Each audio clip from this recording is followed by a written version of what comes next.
Smith was in Hiram, Ohio, and what other historical context is needed for the listeners and the viewers to be able to grasp this moment historically.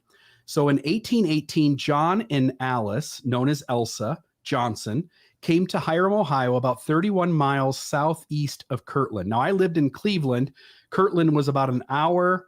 I lived in Sandusky. Sorry, I lived in Sandusky, and Kirtland was about an hour and 20 minutes or so east of me.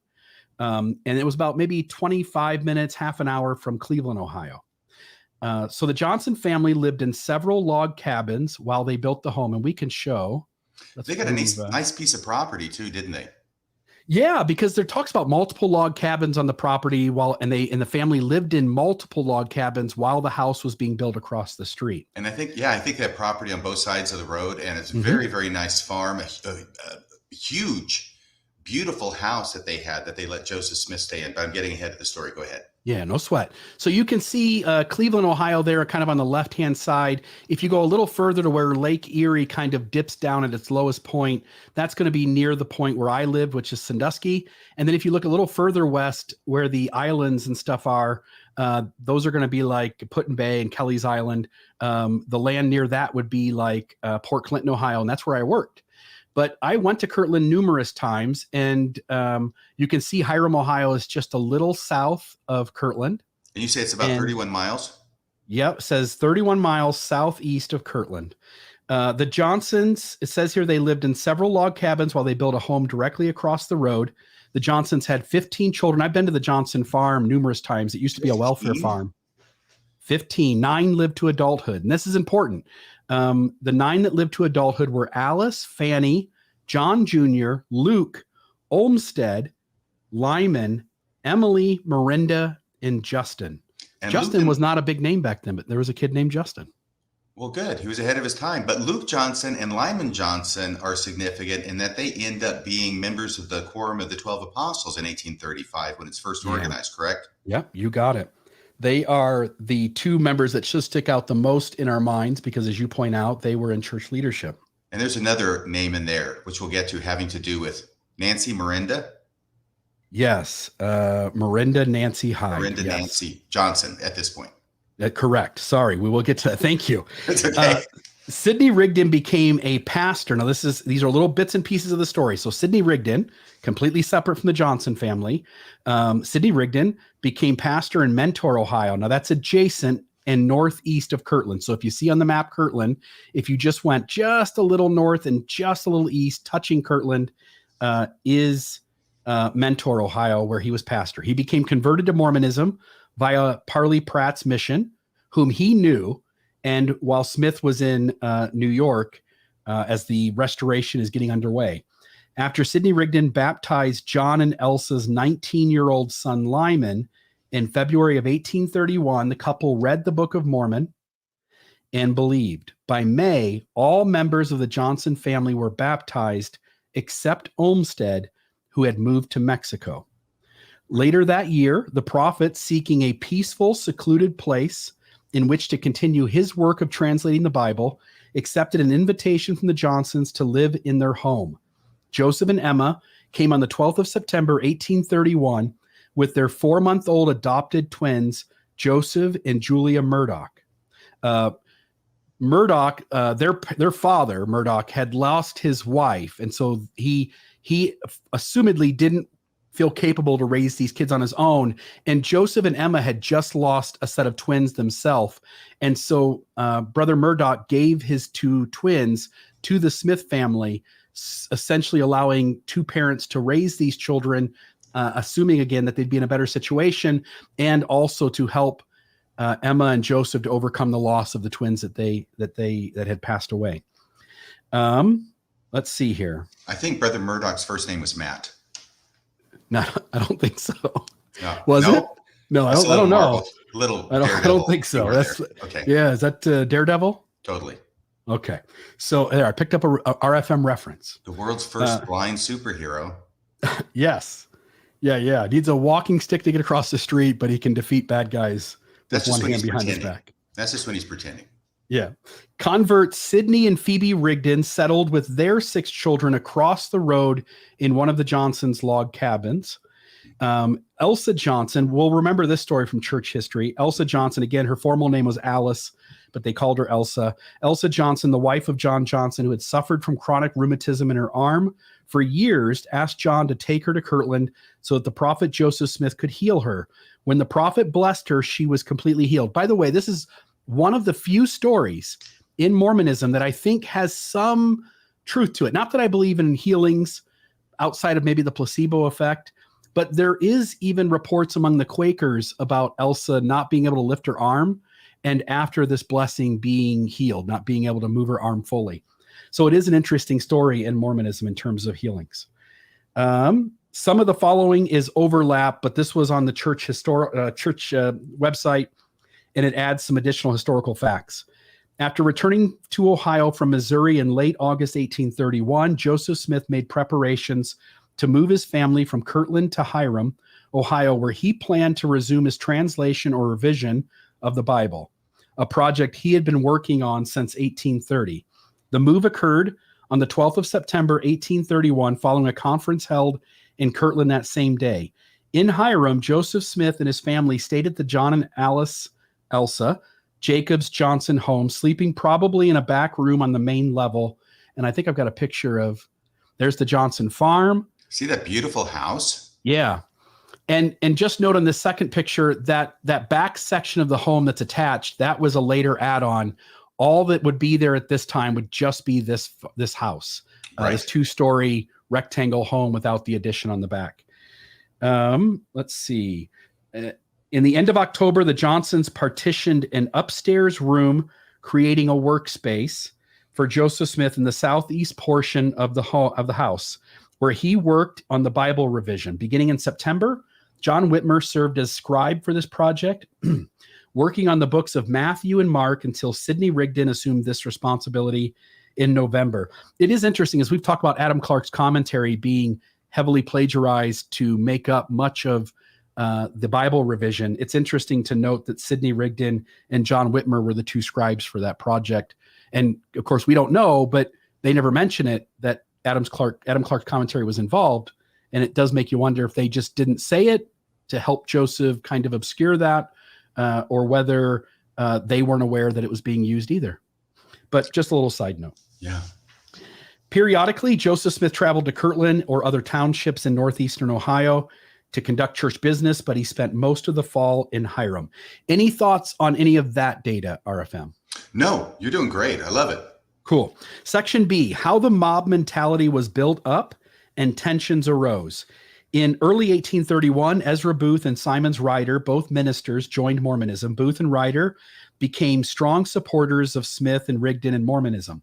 While Booth was on a... Bill, can I ask, how do you spell Simons Ryder? Because I'm always confused on that. The correct spelling of Simons Ryder, so you don't piss him off, would be SYMONDSRYDER. Two Y's, no I's. Correct. Oh, okay. Well, that's easy then. Yes, that's easy. It should be, right? Yeah. Okay. Who would have a problem with that? No. While Booth was on a church mission to Jackson County, Missouri, he witnessed a dispute between Edward Partridge, bishop of the Mormon Church in Jackson County, and Joseph Smith. Booth became disillusioned with Mormonism and returned to Ohio to report what he had seen in Missouri. Simons Ryder also became disaffected for multiple reasons, though one of those seems to be that Joseph had an alleged revelation. I shouldn't say seems to be. There is certain evidence that this at least played a significant part in his disaffection. And what was that, here. Bill? The misspelling in the revelation? I'm just trying to grab the spot here. Disaffected. For you. What's that? I'm just tap dancing for you right now. No sweat. Disaffected for multiple reasons, though one of those is that after Joseph alleged a revelation calling Ryder to serve a mission, Smith and Rigdon both signed the official call, but misspelled Ryder's name with an I instead of a Y. The horror. Ryder thought a revelation from God would never do such a thing. And I always wondered, why didn't he read the Book of Mormon? Like, that thing had more spelling and grammatical errors than anything. So once you lower your expectations, it shouldn't have been a problem, huh? I know, but it's kind of like Jaws 2. This time, it's personal. This time, yeah, right. It's about him instead of about, tapers and horses, right? Or Coriantumr. Right. Coriantumr. Or that person to be named from here on forth as the brother of Jared. That guy, yeah. When Booth and Ryder met in the fall of, by the way, I want to show one other thing too. Just a little cool little point. Simon's Ryder was upset that his name was spelled wrong. That's a fact. There are other issues playing into it. We'll get into what some of those are because they play a part in why this mob showed up that night or early morning. But it is, I don't want to get there that yet. This here, you mind pulling that comment off the screen, Maven? If you'll notice here, this is Simon's Ryder's tombstone. They did spell his name right, RFM. Well, thank goodness for that. Do you notice anything though? Well, let's see. Elder of the Disciple Church? What is that? Yeah, they spelled the word disciple wrong. Oh, they left out the S. He's got to be turning in his grave pissed. Well, at least they misspelled the name of his church that he was an elder of and not his own name. Right. Yeah. But yeah, whatever kind of disciple he is, hopefully he's a good one. God does have a sense of humor from time to time. It's the little chuckles that keep us going, the bits of humor and good cheer. Right. Yep. So when Booth and Ryder met in the fall of 1831, they shared their experiences and concluded that they had been deceived. They both left Mormonism and returned to their former faiths.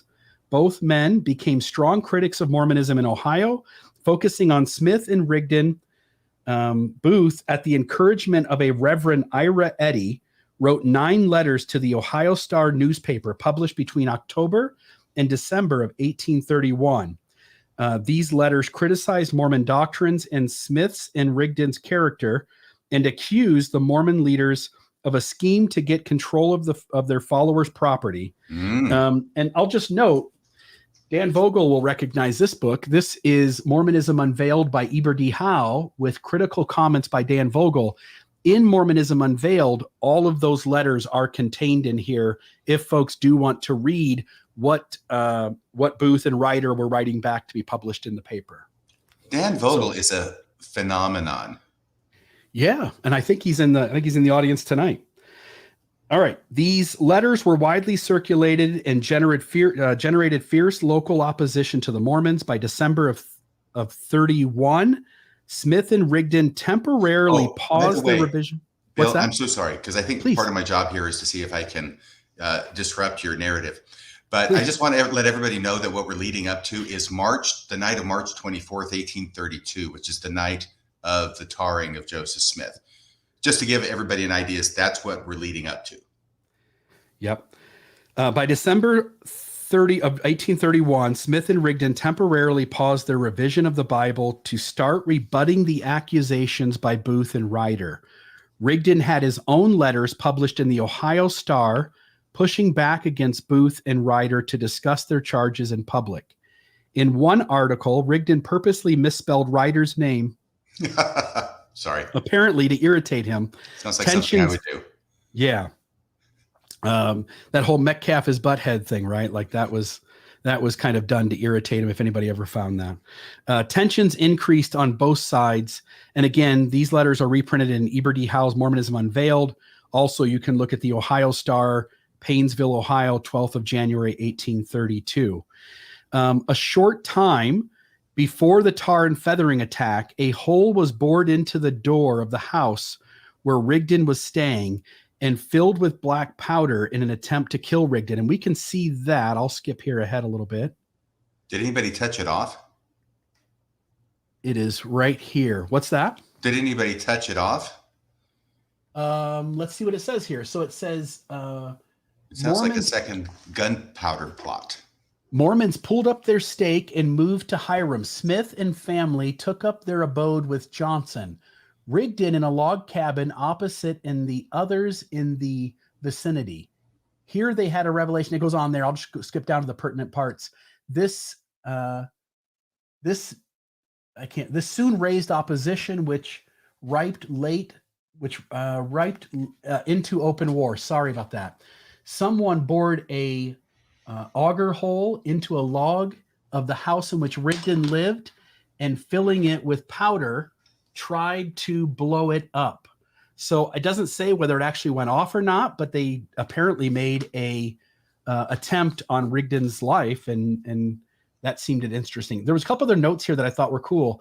One of the disciples called on John Tilden to help tar and feather the Mormons, who Cooley told him there were some Campbellites that deserved it as well as the Mormons, and if he would help him tar and feather them, he would help tar and feather the Mormons. They excused him, but the others went, took Smith and Rigdon out of bed, and covered them with a coat of tar and feathers. The most unfortunate part of it was that the two of Smith's children were in bed with him, sick with the measles. In the affray, they took cold and died. So you can even see the inaccuracy there, because as we'll learn from the story, Julia Murdoch lives a full life, but the Murdoch boy does pass away from this whole incident. Yeah. And then the last thing I wanted to note, it does mention it, I think, in there, and it does mention it somewhere else. The mob consisted of around 10 to 11 men minimum, and there were some reports that said there were as many as 25 to 30 men involved in the mob that does the tar and feathering attack, based on eyewitness and secondhand accounts such as newspapers and other places. Any thoughts on what contributed to these men being kind of riled up to set the tone kind of for this thing to occur? Just that historically speaking, the obvious, plain as day, overriding motive that the mob had, as documented in newspapers and contemporary statements at the time, was that they were mad about the property, that they saw Joseph Smith in his United Order as a scheme to take property from other people. And I am guessing that there were some people in there who were especially concerned about John Johnson's farm, because he's a believer and he's probably going to be a likely person that is going to deed over his property to the United Order. And I would expect, this is speculation on my part, but I would expect that people would have gone to him and tried to dissuade him from this crazy idea from their point of view of deeding his property over to Joseph Smith and the nascent LDS church. So if they did that, it was obviously not successful, which would have led them to resort to more extreme measures. Yeah. And so now we get to the actual event as described by Joseph Smith. And I'm wondering, RFM, if you wouldn't mind reading that account. I would not. I can do my best Joseph Smith impression. And just to note for people, this will be found in both Lucy Mack's history. She does kind of a copy and paste job. It was published originally in the Times and Seasons, Volume 5, page 611, and in the Millennial Star, Volume 14, page 148. Okay. Once we get it there, I will be happy to read it. I may make a couple of brief comments. I thought you'd have it on you. We don't have a slide with it. Do you have the outline nearby? Well, I bet I have it nearby. Let me think here. Where the heck would it be? See, I just go from my outline. I don't bother myself. Now you're catching me out. Same thing. No biggie. Oh, really? You don't look at my outline? When you write an outline, I look over it and then I pick a few things I'm going to add, and then I go into the episode. Maybe with an outline on a second monitor, but not really, just kind of following along with you and poking in when I know I've got a data point that isn't in there. Well, that's pretty disrespectful, Bill. Yeah, well, you sound like you're doing the same thing. Okay, so this is the event as described as Joseph Smith, and I've got it here. Okay, on the 24th of March, by the way, that's a Saturday. The 25th will be a Sunday. I went back and I checked in the Wayback Machine. On the 24th of March, 1832, the twins, before mentioned, which had been sick of the measles for some time, caused us, and I think that's Joseph Smith talking about himself and Emma, caused us to be broken of our rest in taking care of them, especially my wife. In the evening, I told her she had better retire to rest with one of the children, and I would watch with the sicker child, which was the Murdoch boy. In the night, she told me I had better lie down on the trundle bed, and I did so, and was soon after awakened by her screaming, "Murder!" When I found myself going out of the door in the hands of about a dozen men, some of whose hands were in my hair, and some had hold of my shirt, drawers, and limbs. The foot of the trundle bed was towards the door, leaving only room enough for the door to swing. My wife heard a gentle tapping on the windows, which she then took no particular notice of, but which was unquestionably designed for ascertaining whether we were all asleep, which I would presume would be something that Emma told him later. Mm-hmm. And soon after, the mob burst open the door and surrounded the bed in an instant. And as I said, the first I knew, I was going out of the door. So it's like he's asleep and he's awakened. And the first thing he knows is when he's going out of the door in the hands of an infuriated mob. I made a desperate struggle as I was forced out to extricate myself, but only cleared one leg, with which I made a pass at one man, and he fell on the doorsteps. And that pass is, of course, kicking him right in the chops. I was immediately confined again, and they swore by God they would kill me if I did not be still, which quieted me. As they passed around the house with me, so they're going around outside the house with Joseph Smith in tow, the fellow that I kicked, whose last name was Waste, wasn't it? Mm-hmm. The fellow that I kicked came to me and thrust his hand into my face, all covered with blood, for I hit him on the nose. And by that, I think he means he kicked him on the nose. And with an exultant horse laugh, muttered, "Gee, I think that's God. God damn ye, I'll fix ye." And it's written in such a way that Joseph Smith is not writing God. He's writing G-E-E, G-E-E, and then G-D-ye, I'll fix ye. So I'm trying to fill it in as I think he is actually trying to report it. They then seized me by the throat and held on till I lost my breath. After I came to, as they passed along with me about 30 rods from the house, I saw Elder Rigdon stretched out on the ground, whither they had dragged him by the heels. I supposed he was dead. I began to plead with them, saying, "You will have mercy and spare my life, I hope." To which they replied, "God damn ye." Well, it's spelled out here. God damn ye. Call on your God for help. We'll show ye no mercy. And the people began to show themselves in every direction. One coming from the orchard had a plank, and I expected they would kill me and carry me off on a plank. They then turned to the right and went on about 30 rods farther, about 60 rods from the house, and about 30 from where I saw Elder Rigdon, into the meadow, where they stopped, and one said, Simons, spelled with an I, by the way. Simons, meaning, I suppose, Simon's rider. Pull up his drawers, he will take cold. Another replied, Ain't you going to kill him? When a group of mobbers collected a little way off and said, Simons, come here. And Simons charged those who had hold of me to keep me from touching the ground, as they had done all the time, lest I should get a spring upon them. They went and held a council, and as I could occasionally overhear a word, I supposed it was to know whether it was best to kill me. They returned after a while, when I learned that they had concluded not to kill me, but pound and scratch me well, tear off my shirt and drawers, and leave me naked. One cried, Simons, where is the tar bucket? I don't know, answered one. Where 'tis? So I don't know where 'tis, answered one.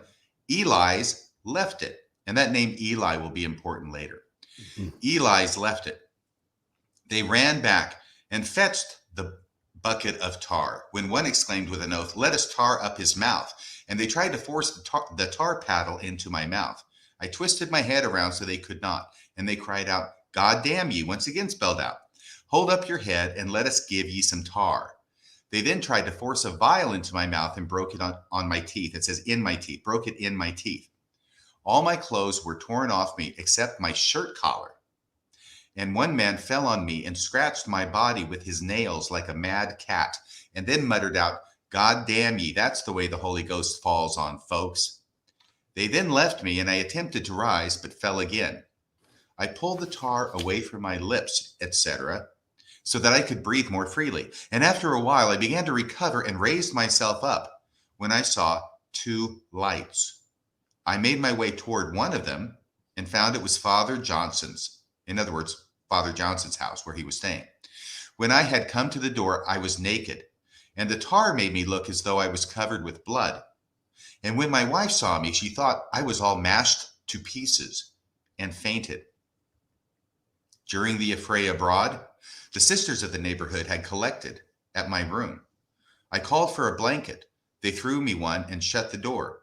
I wrapped it around me and went in. In the meantime, Brother John Poorman heard an outcry across the cornfield, and running that way met Father Johnson, who had been fastened in his house at the commencement of the assault by having his door barred by the mob. So the mob bars John Johnson's door so he can't get out and help.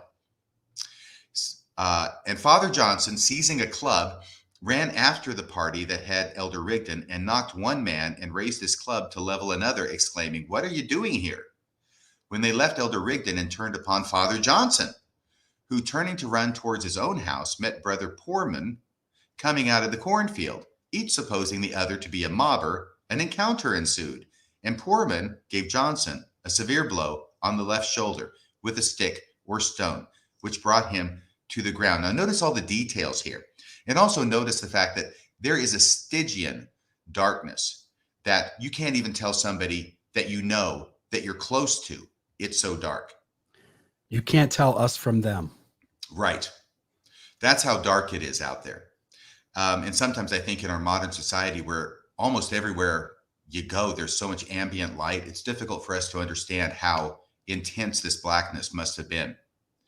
Poorman ran immediately toward Father Johnson's house, and arriving while I was waiting for the blanket, exclaimed, "I'm afraid I've killed him." "Killed who?" asked one, when Poorman hastily related the circumstances of the encounter near the cornfield and went into the shed and hid himself. Father Johnson soon recovered so as to come to the house, when the whole mystery was quickly solved concerning the difficulty between him and Poorman, who, on learning the facts, joyfully came from his hiding place. My friend spent the night in scraping and removing the tar and washing and cleansing my body, so that by morning I was ready to be clothed again. This being Sabbath morning, the people assembled for meeting at the usual hour of worship. And among them came also the mobbers, viz., or i.e., as we would say today, i.e., Simon's Rider, a Campbellite preacher and leader of the mob, one McClintock, that would be a last name, one McClintock, who had his hands in my hair, one Streeter. Was Jonathan Streeter there that night? Don't think so. Maybe it was a distant relative. One Streeter, son of a Campbellite minister, and Felatiah Allen, Esquire, who gave the mob a barrel of whiskey to raise their spirits, and many others. With my flesh all scarified and defaced, I preached to the congregation as usual, and in the afternoon of the same day baptized 3 individuals. The next morning I went to see Elder Rigdon and found him crazy and his head highly inflamed, for they had dragged him by his heels, and those 2 so high from the ground, his heels were so high from the ground, that he could not raise his head from the rough frozen surface, which lacerated it exceedingly.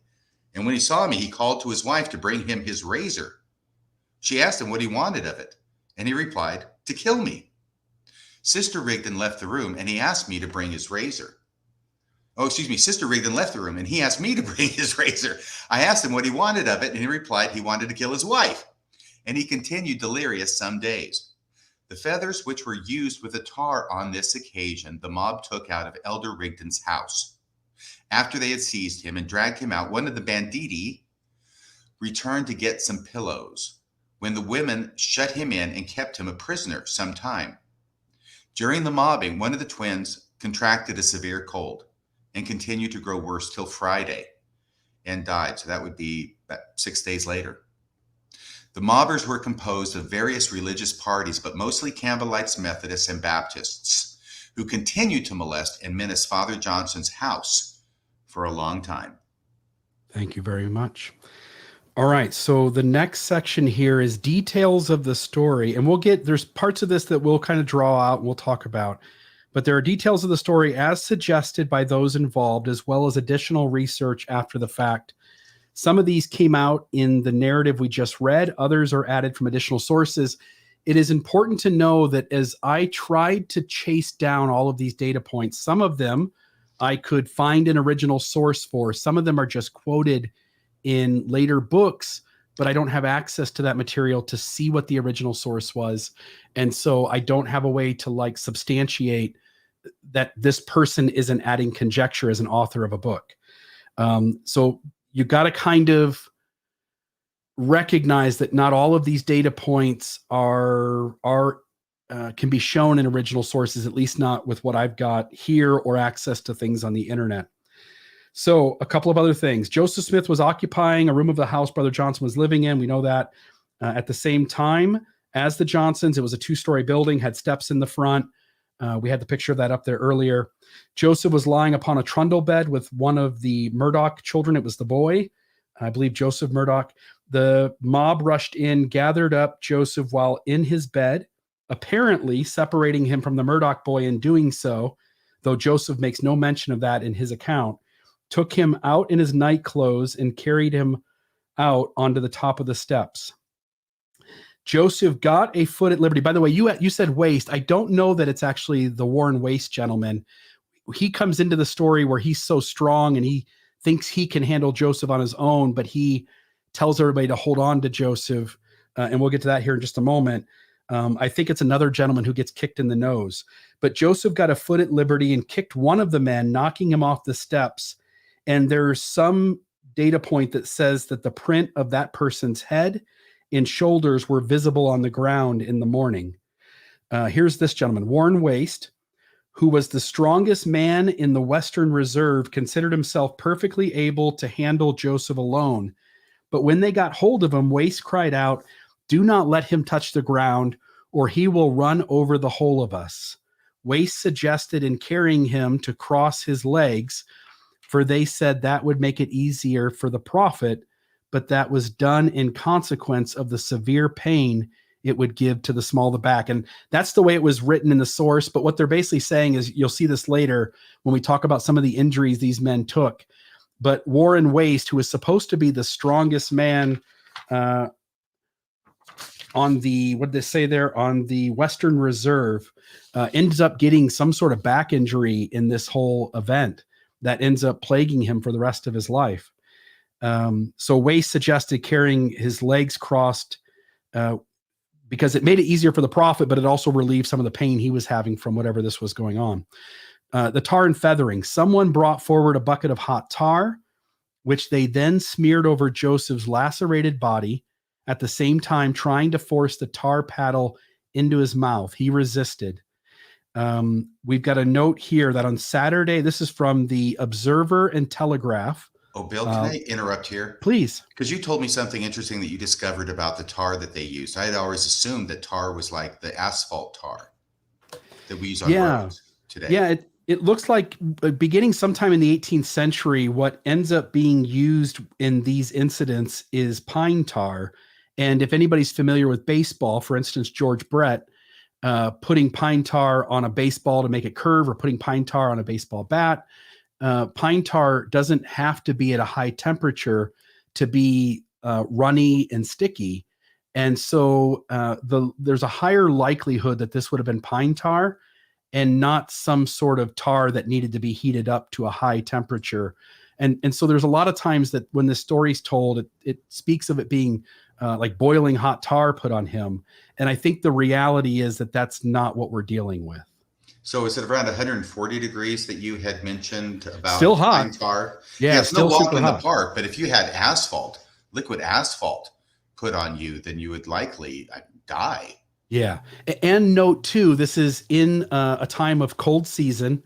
The pine tar bucket is set on the ground for some time and they have some difficulty locating it for a moment. So the bucket would have had a little bit of time anyway to cool off from whatever temperature it was. Yeah. And that pine, the wooden paddle, and trying to put it in his mouth, they got it all over his mouth. But my understanding from my research is that the idea there is if you can get liquid pine tar into a person's esophagus, then when it solidifies, it will usually choke them to death. Yeah. And Joseph mentions being barely able to breathe and removing the ball of pine tar from his mouth. Yeah. So yes. In the Observer and Telegraph, local Ohio newspaper, under a article titled Triumphs of the Mormon Faith. It says, on that Saturday night, March 24th, a number of persons, some say 25 or 30, Smith and Rigdon were sleeping. I'm sorry, some say 25 or 30, disguised with colored faces, entered the rooms in Hiram, where the two Mormon leaders, Smith and Rigdon, were sleeping, and took them together with the pillows on which they slept, carried them a short distance, and after besmearing their bodies with tar, applied the contents of the pillow to the same. Again, the article kind of implies they're in the same sleeping quarters, but again, they are in different homes, as far as we know, when this event takes place. And we talked about the tar, and then we get to this part, the castration. There was a Dr. Dennison there who had been employed by this mob. I don't mean employed by paid. He was just there, present with them. He was invited to be part of the group to perform the surgical operation of castrating Joseph Smith, but he declined when the time came to operate. And you had done some research on castration. What are some of your thoughts on this particular component of the story? Well, the first thing to note, or that I noted, was that this is from a friendly source. This is Luke Johnson's recounting of what happened that night. And we would assume that he was nearby, since it's in the house where his father lives and the rest of his family, at least the ones who are there. So I don't know what his source of information is, but he would have been in the neighborhood at least. But it's a friendly source. And therefore, when we have a friendly source, such as Luke Johnson, who becomes an apostle, at least I presume he was friendly when he wrote it. The fact that there is a doctor mentioned with a scalpel come to do a castration is something that is unlikely to be invented by someone who is not friendly to Joseph Smith. So that's probably correct, that did happen. So I think we can put some reliance on that as something, unless Luke Johnson invented it in order to show that Joseph Smith was miraculously delivered from the results of that operation, because the doctor begs off, right? Yeah, and I think there are other antagonist sources as well that mentions the doctor there too. So I think there's more than one source, and I think it's pretty safe to say that this is a true component of the story. Yeah, I think so too. And so that's very interesting, because that becomes an important element of the story that ends up being told about it. Almost lost to history, or at least to many people's versions of history, is this entire documented motivation that overwhelmed anything else, okay? Which is that Joseph Smith is out to steal property from people in Ohio. And just FYI, Dan Vogel's pointing out he thinks Luke Johnson is alone in reporting the planned castration, and Luke wasn't there. Okay, so but still a friendly source, right, Dan? And I'll let him respond in the live chat unless he wants to call in. But about castration, most people look at this, and probably rightfully so in an American context, that castration would tend to indicate that there was a retribution being planned that was the result of some kind of sexual impropriety on the part of Joseph Smith. There are cultures that castrate men in order to humiliate them, and it's not related to any kind of sexual issue or sexual malfeasance. Ethiopians was one of the people or nations, cultures that came up as doing that. And there was a picture of an Italian soldier during a war where they had done that. And I hope you don't have that. I hope you don't have that one to show to the people. But it does seem that within a U.S. Context, it's generally something sexual. And of course, this is incited and led to the perhaps hasty conclusion that this is what was going on, with the added component that the object of the sexual impropriety on the part of Joseph Smith was Miranda Nancy Johnson. Okay. One thing I did find out was that Thomas Jefferson, back in 1779, so this is around 50 years before this occurred, he had introduced, or he was the head of a committee in Virginia where they were putting forth a bunch of different bills, making them into laws. And one of these laws says this: whoever shall be guilty of rape, polygamy, or sodomy with man or woman shall be punished, if a man, by castration. Do you want to know what they did with the woman? If a woman, by cutting through the cartilage of her nose a hole of 1/2 diameter at the least. And I'm not sure what the 1/2 is. Maybe it's 1/2 of the nose diameter at the least. And I thought, wow, Thomas Jefferson, that seems pretty harsh from the image I have of him. But a little more research revealed that actually what he was doing was they were passing laws that reduced the penalty for those kinds of things, because prior to that, the penalty for rape, polygamy, or sodomy was death. So they're actually, strange as it may sound, making the penalty less severe than it was originally. So it does appear, though, that in this framework of American history, at the time of Thomas Jefferson, and I'm going to speculate that it was probably similar in the time of Joseph Smith, there were different views among the populace as to what the appropriate penalty was for rape or polygamy or sodomy. But I don't know that sodomy enters into here, but rape or polygamy. And that there were some parts of the populace who would have thought death was the appropriate punishment, and others who would have thought castration was the appropriate punishment. Yeah. And as you and I were talking off the air, we were talking about, like, is castration a confident sign that Joseph had some sort of sexual misconduct as perceived by the mob? And it seems like, based on your data and our conversation, that often when we're talking about the legality, the government within a society, castration would be the legal punishment given for somebody who is found guilty of some sort of a certain specific sexual misconduct. But that when the private, when the citizens of a society act as vigilantes and offer up castration as their punishment out of a mob mentality, it becomes up in the air that at times it was done out of some sexual misconduct, and at times it was done to embarrass them.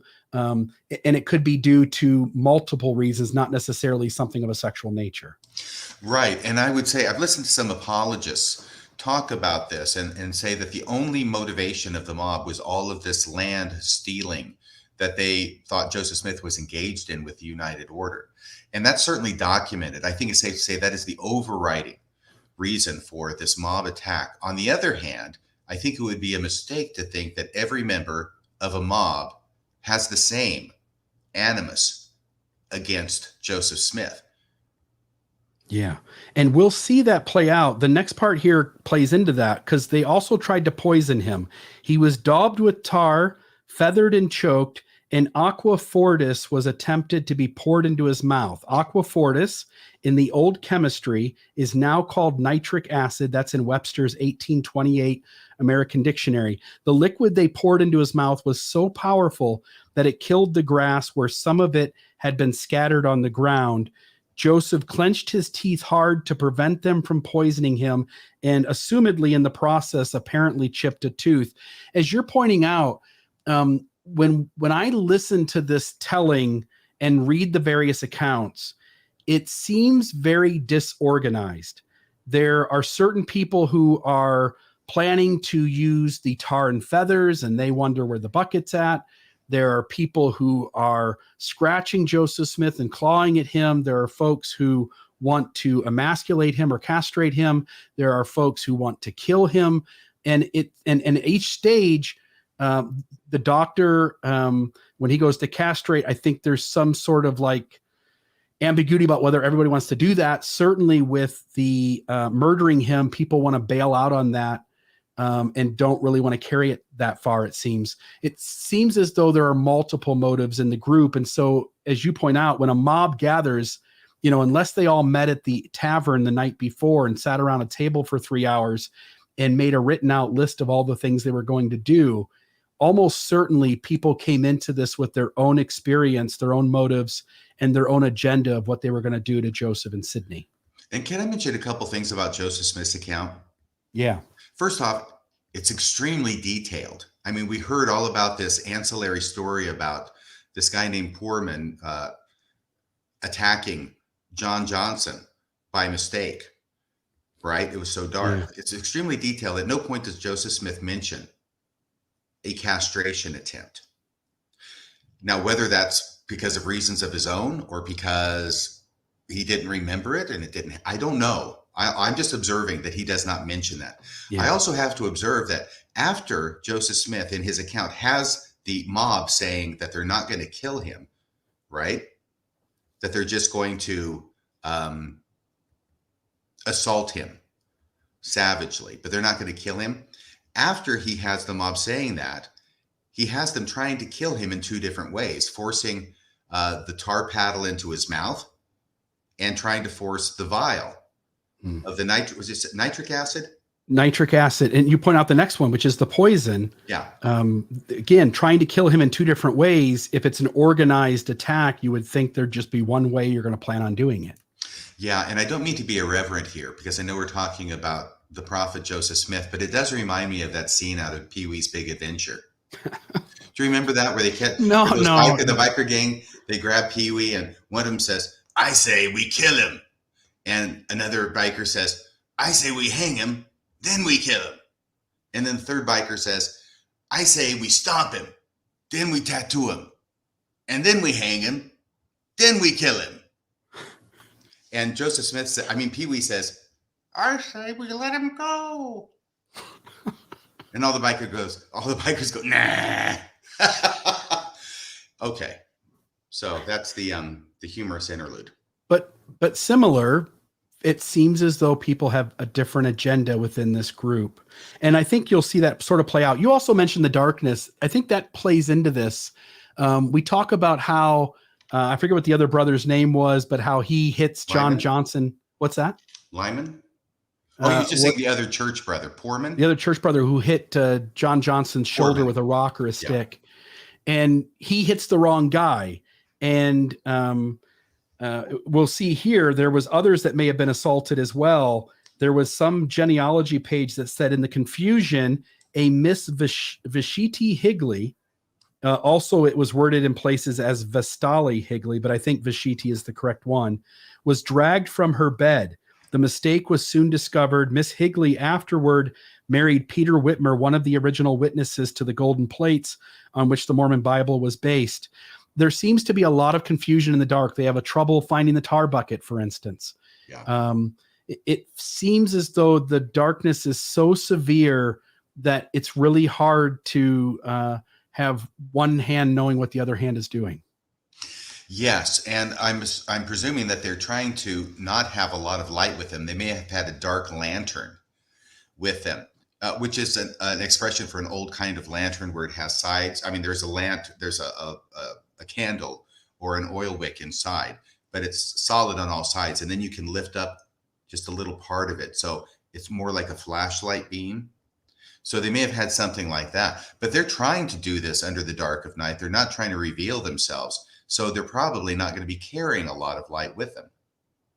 Yeah. And when Joseph comes to, he mentions only seeing two lights in the distance and making his way towards one of them, which also is an indication of how dark it was. Yeah. Yep. Let's see here. So Rigdon was also assaulted, as we read from the story, or as you read from the story. Sidney Rigdon, who resided nearby, had been dragged by the heels, and they had held his heels high enough in the ground that he couldn't keep his head lifted off the ground. It was, again, March in Ohio, and for the most part, still a wintry night. Yes. And he had hit his head so much that he became somewhat delirious and suffered from some mental instability, at least for some time after this incident. Yeah, Sidney should have been working his abs more. Yeah, he should have. He had dragged out by the heels of his out of his bed at the same time, and his body was stripped and a coat of tar and feathers applied. The next morning, he was delirious, his head greatly inflamed and lacerated. We heard the story from you where he asked his wife to get a razor to kill the prophet Joseph Smith. And then, according to Joseph, of course, it's only those two in the room at the time. And Sidney, I don't think, remembered any of it. But he tells Joseph to get me my razor so I can kill my wife. Let's see here. Some records indicated he was abused after Joseph. There was one account I read that implied that he was abused after Joseph, but by most accounts, it seems like he was taken out of his sleeping quarters first. Oh, and by the way, although it's a small possibility, with it being so dark, is it possible that the mob thought that Sidney Rigdon was Joseph Smith at first? Yeah, I think if we're going to argue in favor of sexual impropriety on Joseph Smith's part, we have to come up with an explanation for why the mob mistreated Sidney Rigdon as well. Right. And I think, as you're pointing out, one way to get around why they would have done this to Sidney is to recognize how much confusion there was in the dark of night, and that possibly they thought that Joseph would have been staying in a different house than the Johnsons, and hence when they found somebody sleeping in a log cabin across the street, they assumed it was Joseph and took him out. But I think, as we'll see, that becomes maybe problematic. Right. I think that's just a very outside chance, because even though it was very dark, the fact is that Joseph Smith and Sidney Rigdon are up to their necks in this controversy about property that's been going on in the public newspapers for months leading up to this attack. So, yeah, the most rational conclusion is obviously that the attack was motivated by the belief that Joseph Smith and Sidney Rigdon with him were involved in stealing people's property. Yeah, I did find one photo of a man who was tarred and feathered and then had his photograph taken. And you can see it there. I don't know what to make of it, because we can't really say like this is exactly what Joseph Smith's tar and feathering would have looked like, or Sidney Rigdon's. We don't know how much tar was applied in both cases. We don't know how many feathers were on, but at least you kind of get a feel for what that might look like to somebody. Obviously, because they tried to put the paddle in Joseph Smith's mouth, we would assume he had some tar and maybe some feathers around his face as well. So there's that. Let me pull that back off. All right, Joseph, after being cleaned up the best that could be done, he preached a sermon the next morning, and 3 people were baptized. Joseph found his way in from the light of the house, the mob having abandoned him. By the way, Bill, disrupting again. Please. That's an incredible story about Joseph Smith after getting the caca kicked out of him the night before. Gets up and does the last thing that I think he would want to do, which is put on clothes, number one, because I imagine that's painful. He mentions it wasn't until the next morning he could put on clothes, and he does it in order to go preach a sermon. And some of the members of the mob are there. You actually found evidence that story is true, didn't you? Yeah. So he preached a sermon the next morning, and 3 people were baptized. That's what he claims and what other believers claim. Joseph found his way in from the light, the mob having abandoned him, while he was engaged in getting off the tar by the application of grease, soap, and other materials. The point you're pointing to, which is Philemon Duzet, the father of our, this is the article that talked about it. Philemon Duzet, the father of our celebrated drummer. I assume it's like a Revolutionary War drummer is his dad. And so they're basically saying like, this is the son of a famous war drummer that lives in the community. Does that make sense? Well, are they talking about the person who was baptized is the father of the drummer? Yeah, I'm sorry. Maybe that's correct. Philemon Duzet, the father of our celebrated drummer, came there and, seeing the prophet in this condition, took it as evidence of the truth of Mormonism and was baptized. I wanted to show something else too, which was interesting. So yes, there's evidence that this is one of the 3 people who joined the church. But I wanted to see if I can find it here. Because I do want to say that, as many things as I think that Joseph Smith was egregiously mistaken about, and things that he did, which I wholeheartedly disapprove of, and that's putting it mildly, this is pretty impressive to me. Just that a person in his position would be strong enough in his character to be able to get up after that and go and preach to a congregation. And it sounds like some of the members of the mob who were present were pretty impressed by it too. Yeah, so this is some family history of Philemon Duzet, 1782 to 1834. Is he on the left or the right in the picture? That's just some video. Yeah, that's neither one. Okay. But if I go all the way to the bottom here of his biography, here's the most interesting thing I thought about his story. I tried to find out more about him. There's a little bit on him, but not much, because Philemon joined Zion's camp. He joined the group of volunteers who followed the prophet Joseph Smith on the March for Zion's camp. They left Ohio 6th of May, 1834, and headed towards Missouri to aid the suffering of Latter-day Saints there. It was a grueling journey wrought with danger, hunger, and fatigue. Philemon did not return from this march. The family never saw him again, and we surmise that he died somewhere along the way. I think it's a strange story because you would think these guys would come back and go like, hey, just so you know, we lost him. But the family seems to not know what happened to him. And the last they saw him was in Zion, going off to Zion's camp. That is odd, isn't it? But that's where he becomes lost to history. That's where he becomes lost to history, is he participates in Zion's camp and never to be heard of again. Well, maybe he was one of those who died of cholera. Right. Correct. Yeah, that could have been. Anything's possible, I guess, at this point. We don't know. The Murdoch twins, Julia and Joseph. The Murdoch boy died later, supposedly from the exposure to the cold during the tar and feathering event. We should recognize he had a severe case of the measles. That alone could be reason enough for why he passed away. Right. But there is additional info that we'll get to in terms of this kid. These circumstances exposed the life of the child. The measles struck in and caused his death. And the whole of this persecution was got up through the influence of those apostates, and it made it necessary to keep up a constant watch, lest some violence should be repeated. That is obviously a copy and paste of one of the accounts. And then various books on Mormonism and other places had additional facts. They're calling them facts. I'm going to call it maybe facts, maybe conjecture. So according to recorded accounts of the event, the mob broke down the front door, took Smith's oldest surviving adopted child from his arms. That doesn't make any sense because they're twins, and they're the only two adopted children in the Smiths family at this point. But there was that, saying basically they broke down the door and took Smith's oldest adopted child from his arms. Joseph doesn't say that. I couldn't find that in any source. The source they list here is simply books. The Voice of One Crying from the Wilderness, Sidney Rigdon, Religious Reformer, and those are the two places it was at.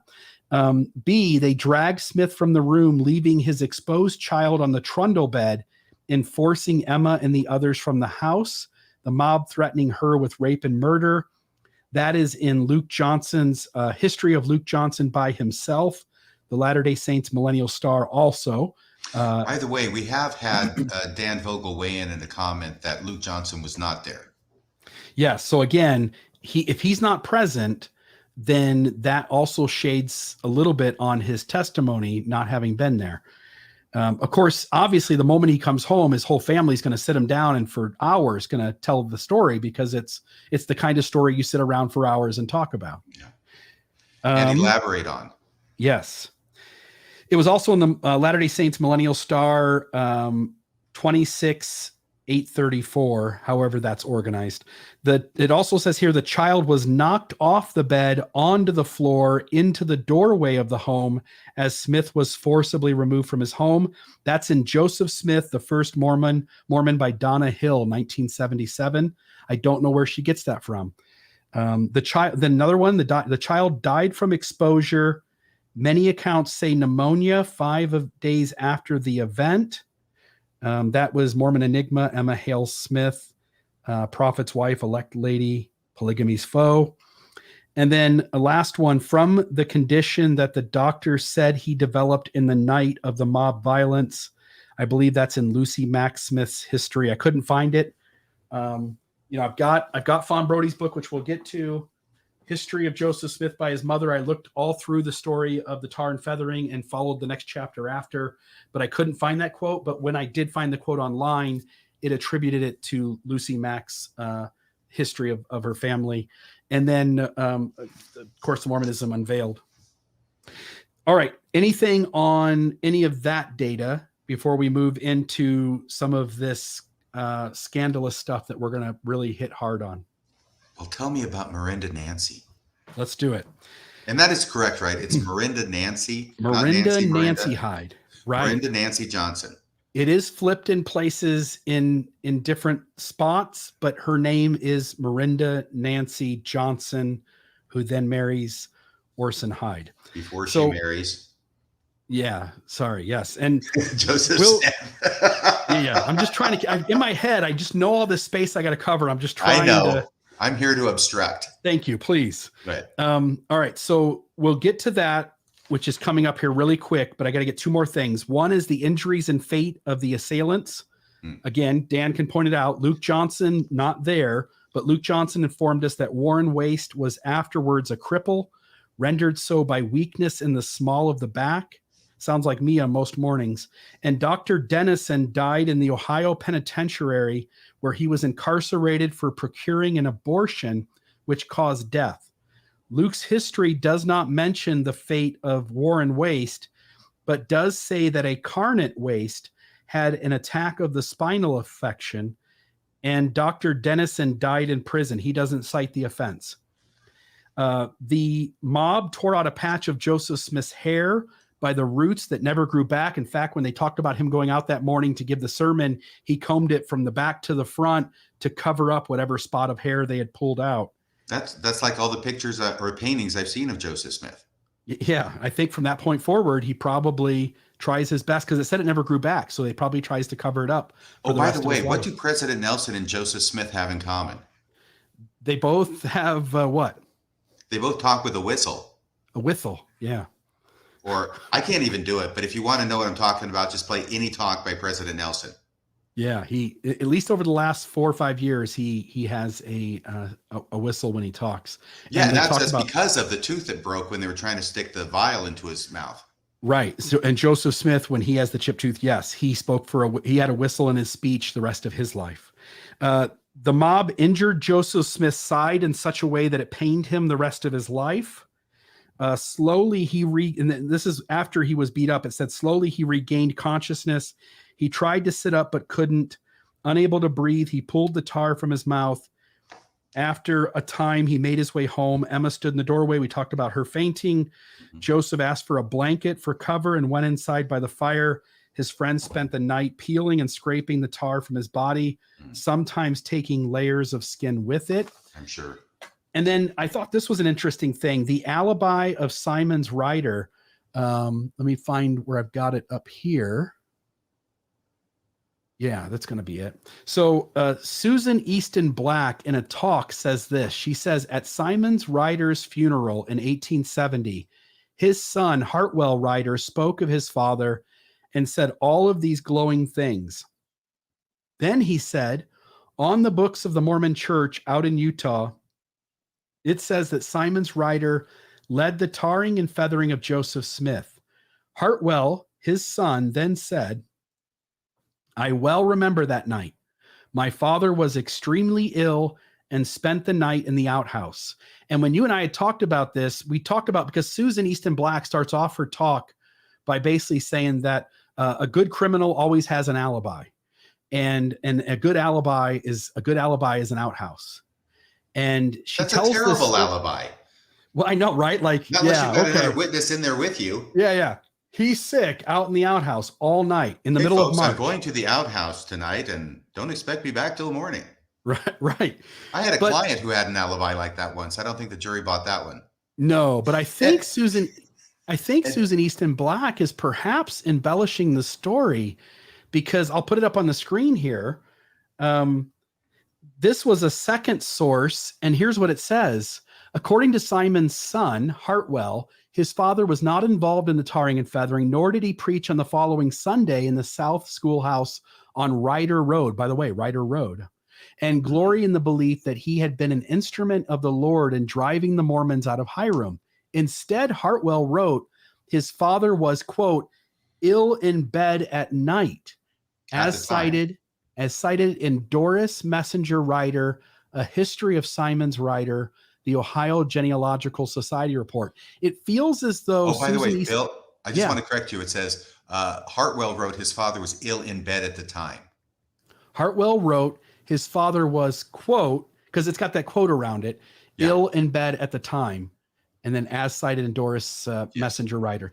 So I think Susan Easton Black is distorting the story and claiming that he was ill and spent the night in the outhouse, when the actual quote is ill in bed at the time. I'm confused at this point, Bill, because didn't Simon's Ryder himself later claimed that he was in the mob and that they did it because of the property issue? Yes. Okay. Yeah. I'm only trying to point out that the Susan Easton Black quote is inaccurate, but we should not certainly believe Simon's son Hartwell at face value. No, apparently not. I mean, his son is trying to vindicate his dad from a charge that he'd already confessed to. Yeah, and I'll just note, we'll probably say it again here later, but as I followed Simon's writer in his community through some newspaper clippings, he is serving is in leadership of local councils and things. At his funeral, there were people that were making remarks about wishing they were half as good as Simon's writer. And so it seems as though Simon's writer, outside of this incident with Mormonism and how Mormonism portrays him, and in this incident, I don't give him any free pass at all. But outside of this incident, he seems to be a respectable citizen of his area, or at least respected. Yeah, and Richard Bushman. There's a video of Bushman in the Ohio church history area, and he's talking about the tar and feathering, and maybe we'll play it later. But he talks about the tar and feathering, and he talks about how Joseph really was attacked and assaulted not by vigilantes who were had criminal behavior or histories to them, but rather by the most respectable people in these areas. Anyway. Can I just add one other thing that just occurred to me, which once again goes to show how black and dark out it was this night? Joseph Smith never claims to recognize anybody by seeing their face. No, he hears Simon's name said, but he doesn't know for sure it's him. Right, and here's an Eli's name said, but he doesn't know anything else. He doesn't see anybody. Yeah, apparently. So now we get to the part about Clark Braden, and this is where all of the allegation comes into why the tar and feathering happened. That points to some sort of sexual misconduct on Joseph Smith's part. Clark Braden says that Hyde's brother Eli led the mob against Joseph in Hiram because he had been too intimate with his sister Miranda, who afterwards married Orson Hyde. So when it said Hyde's brother, he's talking about Miranda. Yeah. Wait, hold on. Say that again. So when he says Hyde's brother, he's talking about Miranda's brother. He's talking about Miranda Hyde's brother. Yes. Yeah, she will become Miranda Hyde in the 1840s. Miranda Johnson, correct. So Miranda Nancy Johnson's brother Eli, again, he's saying her brother Eli led the mob against Joseph in Hiram because he had been too intimate with his sister, Miranda. And when does Clark Braden say this, Mr. Real? What is the year on that? I think it's 1884. Yeah, I think you're right. 1884. I'll double check. Did you already find it? No, you can. If you got it, that'd be great. Okay. I will look. Sorry, that's the sound of me scrolling. That's okay. I'm going to pull that off because I do have a document here somewhere that it's Clark Braden. It's actually in a public discussion that doesn't have anything to do with the LDS Church. It's 1884. It's in St. Louis, where, of course, the Reorganites are close at hand. And it's a public discussion. This is the title of this volume in which this allegation first appears, apparently, as far as we can tell. Clark Braden, the guy who, for all I can tell, was not there, doesn't have anything to do with it, was not present, not a witness in any sense of the word to what happened on that night. In 1884, so this is more than 50 years later, it's in a public discussion of the issues between the Reorganized Church, right, and the Church of Christ disciples. So they're having some kind of a debate or public discussion between the Reorganites and the Church of Christ disciples, and he brings this up as an allegation against Joseph Smith for the first time that we are aware of, that the reason that the castration attempt was made is because of sexual impropriety by Joseph Smith with Miranda Johnson. Correct? Yeah, and this gets legs because Fawn Brody ends up using this quote. And she doesn't exactly, we'll get here to the actual writing, what she says, but she doesn't exactly say that's absolutely what happened, but she does give it legs by not putting it down. And she also makes a simple error that should have been fact checked. That would have at least an error. What's that? I just say she repeats an error. Yeah, she repeats an error that he did. And so this is the book out of No Man Knows My History by Fawn Brody. We can, I thought maybe we had a zoom in. I think I've got it here. Give me 1 second. Mm-hmm. So this is page 119 in your edition. It's chapter 8, Temple Builder, I think is what it was called. And here it is where it's recounting the events of the night of March 24th. You want to read that? Yeah. She begins with, "It is said that," which is a tell to a historian that she's not putting a lot of weight on it, but she is repeating it. "It is said that Eli Johnson demanded that the prophet be castrated, for he suspected Joseph of being too intimate with his sister." And here she says Nancy Miranda, which I understand is a common mistake, but actually it is Miranda Nancy. That's one of the reasons I asked you. "But the doctor," going on with a quote from No Man Knows My History, "but the doctor, who had been persuaded to join the mob, declined the responsibility at the last moment. And Johnson had to be content," and that would be Eli Johnson, "had to be content with seeing the prophet beaten senseless." Now she gives a footnote asterisk there. And going down to the footnote, she cites for that Proposition 2, Clark Braden, and exactly what it was I just read to you with that long title in that public discussion from 1884. And you were saying there was a mistake that she had repeated, Mr. Reel. What was that? Yeah, the mistake that, and again, we'll cover this more in towards the end, but the first mistake is that there is no Eli Johnson as a brother to Miranda Nancy Hyde. So if you catch that, it automatically makes this story have much less weight to it. Now, what we'll find out is that Miranda Nancy Hyde does have an uncle named Eli, but there's also problems with him being kind of the connection on this as well, and we'll get to those.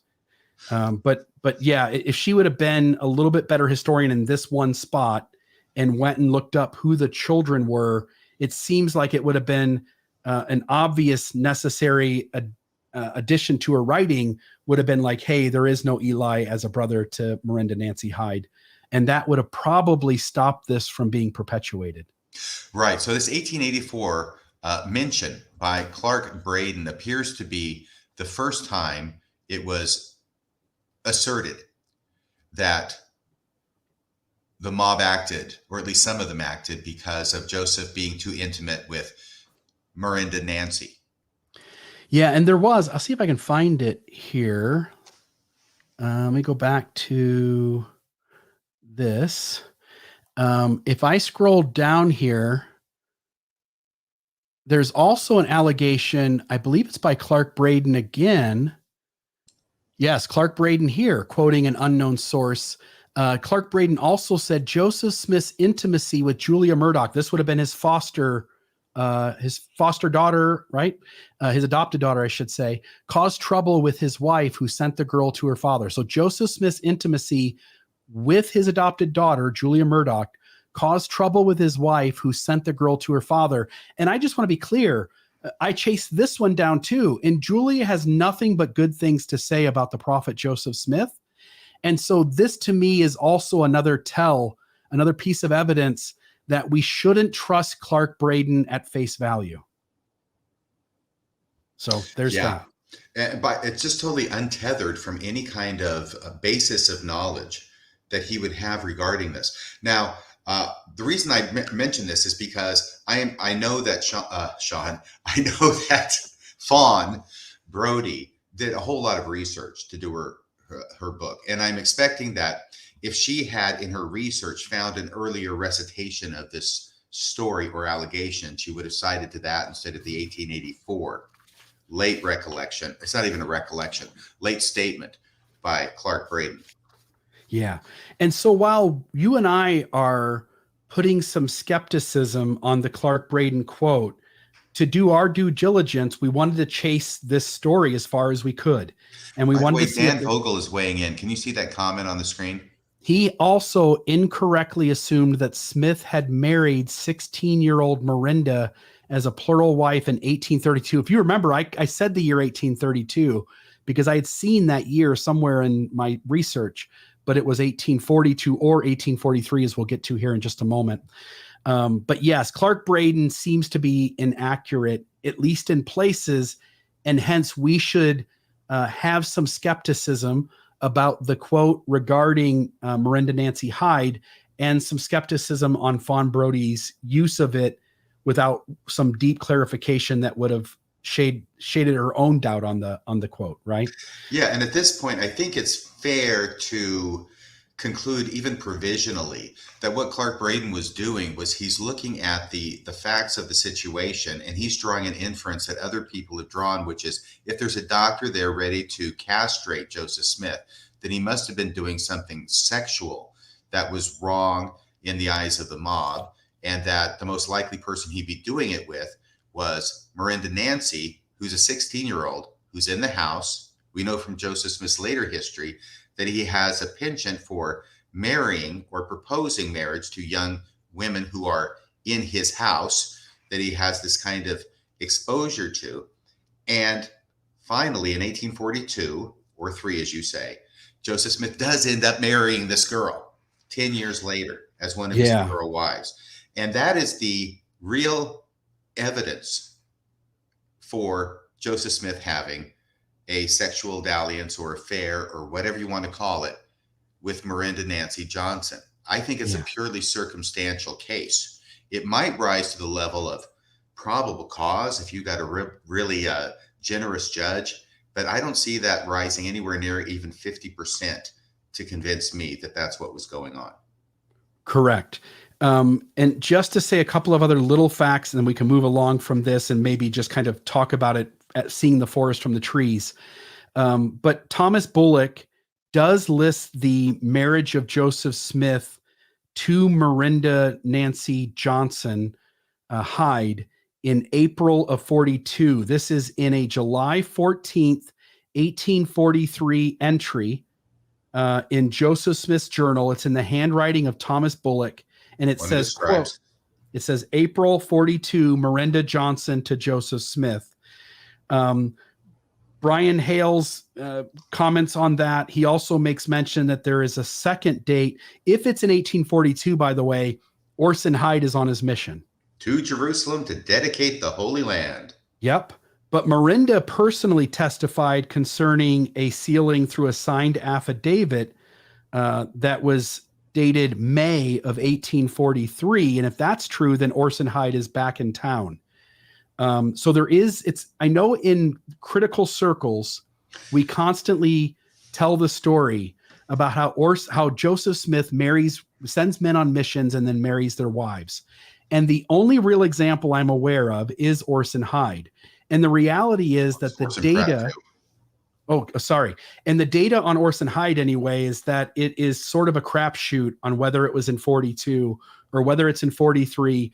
There's two pretty credible sources that disagree with each other, and where she testifies herself, which in a courtroom would probably hold more weight.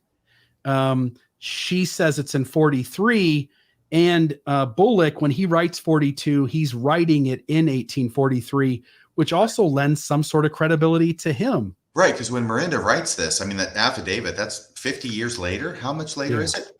I think it is. I don't have the source of it here, but I assume it's part of that lot case. Lot case. Mm-hmm. Yeah, so it's like 50 years later. So, I mean, she could be off a year easily.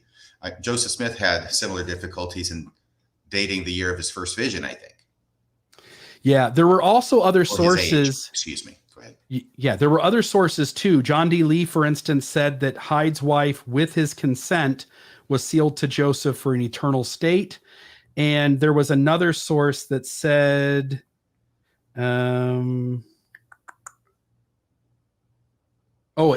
was that when Orson Hyde apostatized from the church, that there was an agreement for him to get back into the church to give Joseph Smith his money and his wife.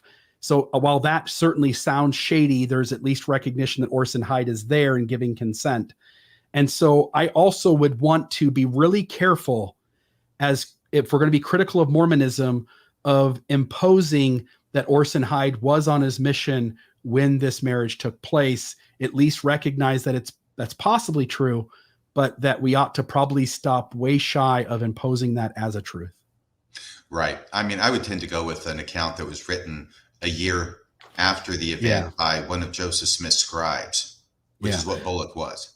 But again, in a court case, we would also have these other folks' testimony that they were aware that Hyde had consented.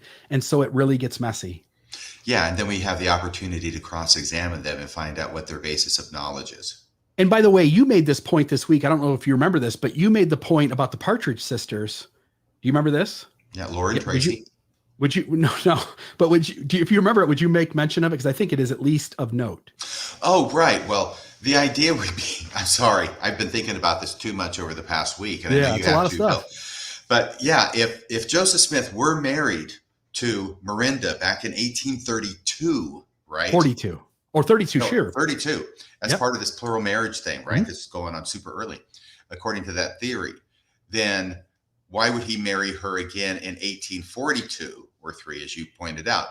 And the thing that came to my mind immediately was, well, it's not like it's without precedent. It's not the first time he's done this, right? Right. He married the Partridge sisters and then remarried him again later as a sham wedding in order to satisfy Emma. The first marriage in private, the second one in public. Well, at least in front of Emma. Sort of. Yeah. So that's possible, but I don't think the evidence supports that either. Yeah. Brian Hales says the details of the relationship between Miranda and the prophet will probably never be known. If Miranda had chosen Joseph as her eternal husband, she apparently changed her mind because she chose to be sealed to her legal husband, Orson Hyde, in the Nauvoo Temple on January 11th, 1846. What is this stuff that Brian Hales is talking about if Miranda chose? Yeah, and Brian, by the way, I think Brian does a really good job on this stuff when I was looking at his work on this particular issue. There's a certain slant to the way he presents things, though. Totally. Hales also said Miranda Nancy Johnson relocated to Salt Lake City in 1852, later divorced Orson Hyde, and was resealed by proxy to Joseph Smith. She died in 1886, having kept the faith in the church. And then there's one other source I was pointing to just a few minutes ago, William Hall. Hall claims Orson Hyde agreed to give Joseph all his money and his wife in order to be permitted back into the church after his apostasy. And really, it's this whole messy relationship with Miranda Nancy Hyde that gives us even the slightest bit of reason to go back to this tar and feathering event and go, maybe there is something with this Eli. Maybe we don't quite have it right. Maybe it's the uncle. Maybe something else is going on. The other thing about Nancy and marrying her 10 years later on Joseph Smith's part is I think it would be more significant if he only married one other wife other than Emma. But he's chasing skirts all over Nauvoo. There's 33, which is a conservative estimate of the women he married. So at some point, you've got to think, well, Miranda's number is going to come up. Yeah. Yep. Arthur Deming, third hand from Reverend Whitney, Newell K. Whitney's brother, who is hostile to the church. Several of Johnson's sons were of the mob party. They were angry because their father was urged by Joe and Rigdon to let them have his property. He finally did give them some of it and moved to Kirtland and kept tavern, and his son Luke became one of the first Mormon 12 apostles. So Arthur Deming, again, he's getting it from somebody else, third hand from Reverend Whitney, but he mentions that there were several members of the Johnson sons in the family who were of that party, of the mob, and that they were angry because of this whole property, giving it over to the church or to Joseph Smith and Rigdon. So I thought that was interesting. Miranda Nancy Johnson, here's her quote, "Here I feel like bearing my testimony that during the whole year that Joseph was an inmate at my father's house, I never saw aught in his daily life or conversation to make me doubt his divine mission." So if we take Nancy at face value, Miranda, I should say, at face value, then we should recognize that she is saying that Joseph Smith never did anything inappropriate with her or with anybody else in the home. I don't read it that way. Really? What do you read? Is that her affidavit from much later? Again, I don't have the source for this. It was in a quote on a page that didn't show sources. And the only reason I say that is because if she ends up marrying Joseph Smith and then being sealed to him posthumously after his death, obviously, in the temple, like you mentioned, from that perspective, from a later perspective, why would she think there was anything inappropriate about it? Because him approaching her was God's will. Right. Correct. So I don't see that as exonerating Joseph, but I also don't see the evidence really there that he did it. Yep. Van Wagner, perhaps quoting Marvin Hill. That was one of my first books I read, was Marvin Hill on Joseph Smith. Mm-hmm. And I also had the Van Wagner book. I don't know if I have it anymore. I think I threw it away in one of those moments where I wanted to be an uber righteous Mormon and I got rid of all my anti-material. Okay. So I need to order it again, I think. How did that work out for you? Yeah, it didn't go good. Van Wagner, perhaps quoting Marvin Hill, that an incident between Smith and Nancy Johnson's what it says here, but Miranda Nancy Johnson, precipitated the mobbing is unlikely. Now, remember, Van Wagner is a critical source. Right. He's a very good historian, but he writes from a critical perspective. Yeah, he's not going to be covering for Joseph Smith. Correct. So is unlikely. Sidney Rigdon was attacked just as viciously. So, I'm sorry. So Van Wagner says he thinks it's unlikely that Joseph Smith was inappropriate with Nancy. Miranda Nancy Johnson. Yeah. Miranda Nancy. Yeah. Correct. Rigdon was attacked just as viciously by the group as was Smith, and the leader of the mob, Simon's Ryder, later said that the attack occurred because members of the mob had found some documents that led them to believe the horrid fact that a plot was laid to take their property from them and place it under the control of Smith. That is mentioned in Marvin Hill, 1977, page 146. We've already mentioned that John Johnson had no son. By the way, I just want to say, I think everybody knows this. Yeah, that's what Joseph Smith was doing. If you take out the horrid plot part, yeah, that's what he was doing as part of the United Order. Yeah, whether you think it came from God or not, the taking of the members' property and putting it in the hands of Joseph Smith or the church is an absolute truth. Right, and taking is probably the wrong verb. Consecrating? Well, they are volunteering to consecrate it to him, pursuant to the revelation, yes. But he's not actually taking it like against their will. No. God wants you to give it to me. Now, will you be righteous and do so? Right, that's not taking. Yeah. So he has no son, Eli. John Johnson has no son, Eli. His only sons were John Jr., Luke, Olmsted, and Lyman. It is important to note that Willard Richards says in the manuscript history of the church that the apostate Ezra Booth, Simon's Ryder, Eli Johnson, Edward Johnson, and John Johnson Jr. had apostatized. And then he also says... he also mentions the same account from Joseph. Simon's, where's the tar bucket? I don't know, answered one. Where 'tis, Eli's left it. It is important to note, as we pointed out, Eli was an actual name of one of the uncles. Eli was an uncle, a brother to Miranda Nancy Johnson Hyde Smith's father, John, son of Israel Johnson. This is what Fair Mormon says about that Eli Johnson. I don't know how much. Eli was Miranda's dad's brother. Miranda's dad's brother. Thank you. Fair Mormon says this. He was partially blind. He was partially blind, fond of drink, disgruntled, the village talebearer, and lived in outhouses. He is known to have lived his last 50 years in Battleboro, New Hampshire, 1809, 1859, posing further difficulty for him being in Ohio for long and being Clark Braden's source. He would have been around 50 when Joseph was tarred and feathered and not easily mistaken for Miranda's brother. So there's that. Luke Johnson. By the way, I was talking to you during this week when we were sharing kind of research. I pointed out to you that Luke Johnson refers to Eli Johnson, but does it in such a way that you wouldn't assume they're related. And here's the quote. Luke Johnson says, persons identified as being part of this attack besides Mason and Dr. Dennison include Simon's Ryder, Warren Waste, Jacob Scott, a man named Fuller, and Eli Johnson. Many of these men had recently apostatized from the church. You would think if Luke Johnson's mentioning his uncle that he would take just a moment and designate such in his comment, right? But he doesn't. And to me, that stands out. Like, that seems a little odd, unless for whatever reason he doesn't want people to know they're related, which also is possible. Except everybody around there did. They already knew that, I would expect.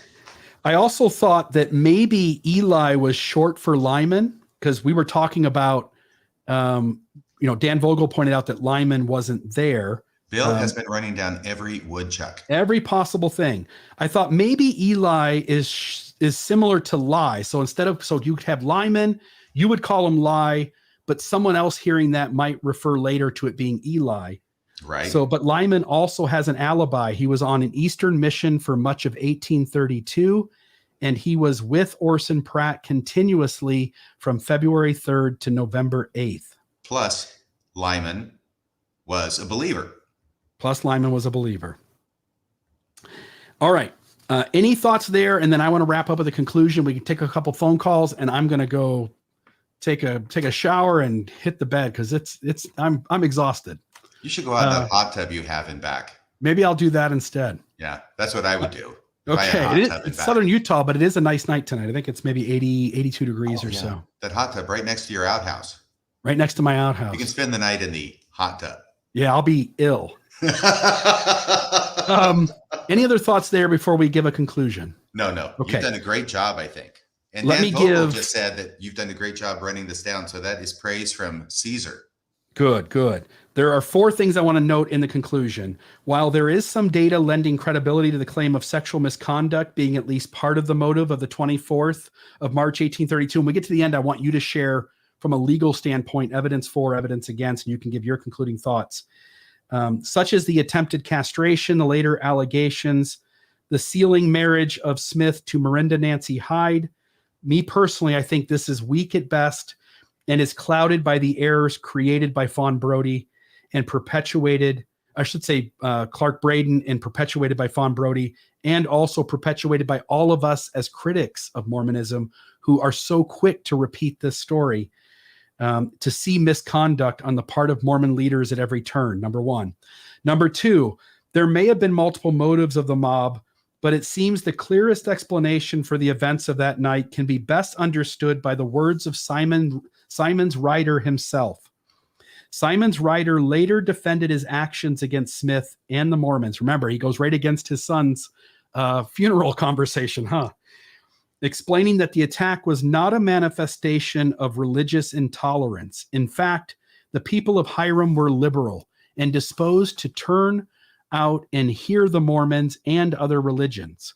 The attacks, writer argued, came in response to the horrid fact that a plot was laid to take their property from them and place it under control of the prophet Joseph Smith. And by the way, that was a quote. Ryder defended his actions and was pleased with the result of the violence. This had the desired effect, he said, which was to get rid of them. They soon left for Kirtland, being the Mormons. This was Simon's writer in a letter to A.S. Hayden, 1st of February, 1868. And this is in Amos Sutton Hayden, Early History of Disciples in the Western Reserve. So we should just take him at face value and believe that that's the reason. Number 3. Well, I would say yes, but because it's completely documented for months up to the attack in publications that we know what was said. We know what the huge controversy was about. And we have no doubt that was a huge problem with Sidney Rigdon and Joseph Smith. And that Sidney Rigdon's calling them out saying, come and debate me and let's talk about this. Let's hash it out. And they refuse to. So Sidney Rigdon is mocking them for not coming out to this debate. And things are just getting worse and worse. And then finally, it explodes on March 24th of 1832. So we know that is a reason. We know that is a reason from contemporary documents, which is buttressed and corroborated by Simon Ryder's later, about 30 years later, probably about 3 years before he passes away or so. His statement, his confession, his admission that that's what it was about. Yeah, it concludes with a bucket of pitch and pillows of feathers, right? Number 3, hence we, myself included, need to quit perpetuating the story about Eli and his sister Miranda Nancy Hyde or Miranda Nancy Johnson and focused on the 1,000 other legitimate places to raise criticism and expose problematic history. And then my last thing I want to say, this was from a thesis, Tarred and Feathered, Mormons, Memory, and Ritual Violence by John Kimball Alexander. And here's what he says. The motives of the mob are best understood as a public manifestation of the personal feud between Smith and Rigdon and Ryder and Booth. When Booth and Ryder left Mormonism, they seemed to believe their attacks against Smith and Rigdon would go unchallenged and result in the fall of Mormonism. One man wrote that Booth gave Mormons such a coloring or appearance of falsehood that public feeling was that Mormonism was overthrown. Yet Smith and Rigdon launched a campaign against Booth and Ryder that rebuffed their accusations and discredited both men, particularly Ryder. The likely organizer and leader of the mob seemed determined to pursue a personal vendetta against Smith and Rigdon. Ryder claimed that the central factor was property, especially the perceived loss of property among Smith's followers and the corresponding accumulation of property in Smith's hands. The doctrine of Mormonism that would come to be called the law of consecration required members to deed their property to the church to be used collectively for the benefit of all Mormons under the oversight of Mormon leaders. Individual Mormons would then receive land back from the church as stewardships from which they were to provide for their families and then distribute any excess for the care of the poor. This redistribution of property and wealth caused a fury among some Mormons who viewed private property ownership as a central component of their broader American identity. Ryder and Booth's war of words against Smith and Rigdon, combined with charges of property aggrandizement against Smith, generated an atmosphere wherein generally peaceful Ohioans resorted to violence in an effort to protect both reputation and property. Any concluding thoughts from you, my friend? Oh, you're muted. I thought I was going to get through an entire episode without that. No, my understanding is that that's one of the main reasons that Oliver Cowdery disassociated himself with the church was over his property in Missouri, and that Joseph Smith was saying, you don't get to sell your property because we need that for Zion. And Oliver's going, yeah, but we've been kicked out. And Joseph Smith is saying, it doesn't matter. And Oliver Cowdery saying, I don't care what you say, I'm selling my property. And so property issues, that's one of the main things this country was founded on, right? Life, liberty, and the pursuit of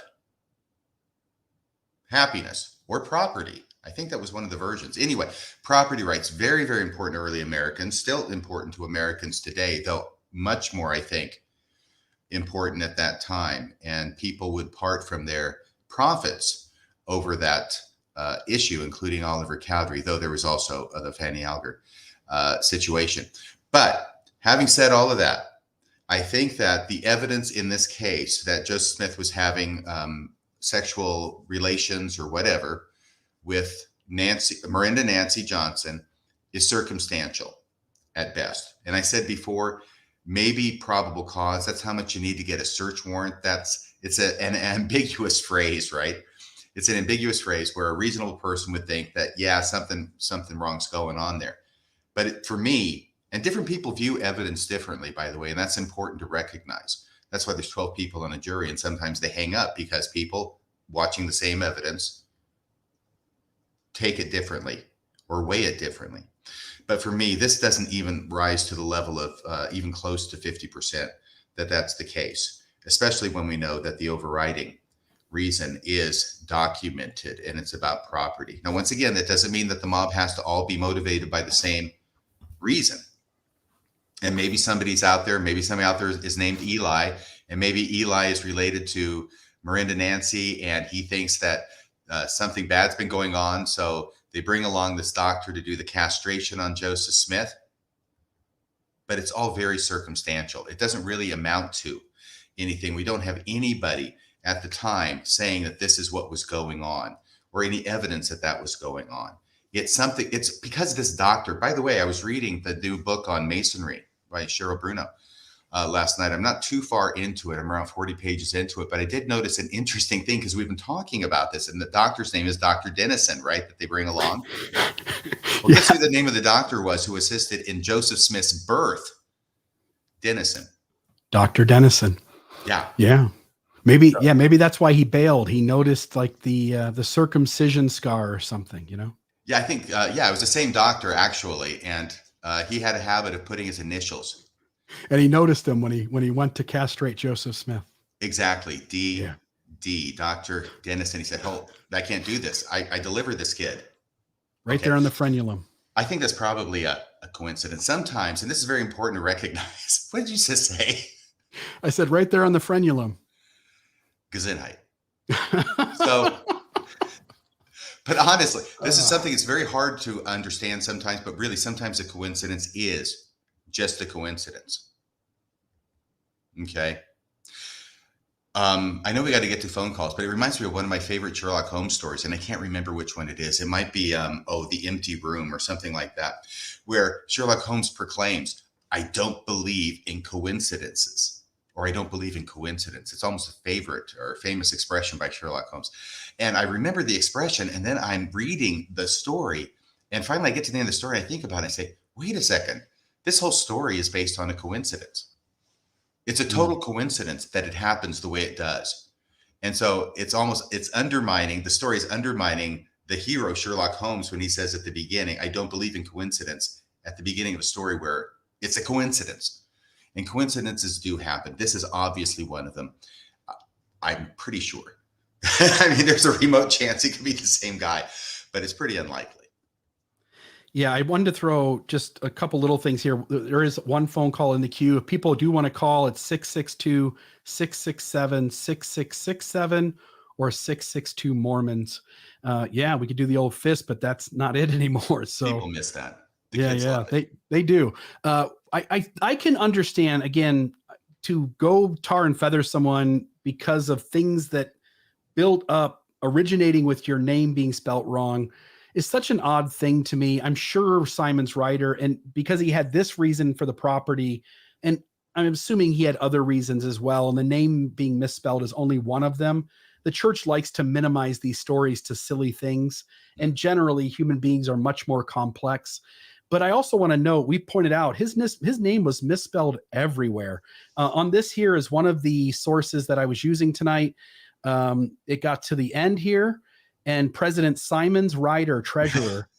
And the R-I-D-E-R. Yeah. So he probably was annoyed significantly. He's got this name. His parents saddled him with this name. Writer's tough enough, but now it's going to be Simon's writer with a Y. Yeah. It's begging to be misspelled.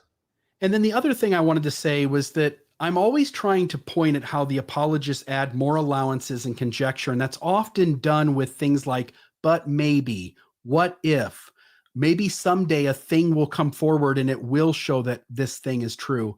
And I want to notice that we always want to put that down. That's not rational thinking when somebody goes like, it's not here at the moment, but maybe it'll show up at some point.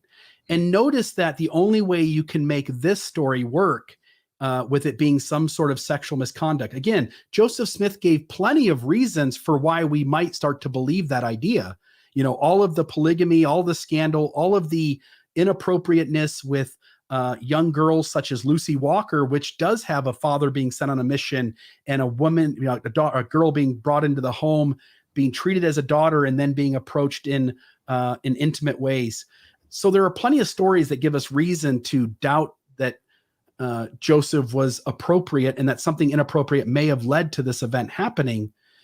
But anytime we as the critic are going to go, maybe, what if we just keep looking, it's got to be there. Notice we're doing the same thing the apologists do, and we have to let that style of argumentation go. I think it's very self-aware of you, Bill. Bravo. I mean that. Good. All right, let's grab a call here. This looks like it's Ezra. Let's see if I can get Ezra to be on. Ezra, are you there? All right, let's grab a call here. Hello? Is that Ezra Pound calling from the 1830s? Ezra. I can hear some noise on his end, but so I know I've got the call going fine on my end. I think he might have stepped away from his. I hear him. I hear hello. It sounds very distant. Can you be really loud? Can you either take yourself off speaker, or is there anything you can do to increase the sound? Hello. Yep. I've heard hello a few times. I can't hear anything on my end. I can hear now. Anything on your end? Oh, I can hear there now. You go. Can you hear me now? Yes, I can hear you now. Please talk really loud, though. We can barely hear you. Okay. Thank you.